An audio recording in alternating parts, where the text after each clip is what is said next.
Það að tap hérna móti Slóvakíu. Hvernig fannst þér þetta spilast? Ég meina við vorum alveg, það var alltaf svona upp og niður.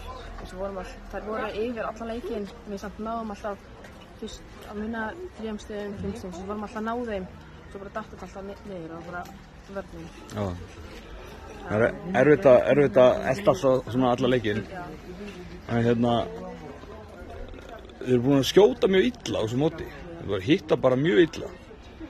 Hafið þið einhver skýring eða? Bara ekki neitt, ég veit ekki hvað þau séum orðnar stressaðar núna, sérstaklega því að vera að tala það og bara við erum ekki að hitta.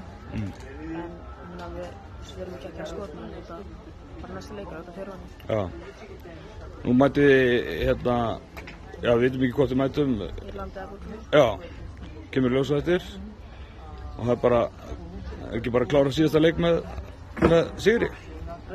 Að sjálfsögðu, tryggja 7. Takk fyrir þetta, Sári.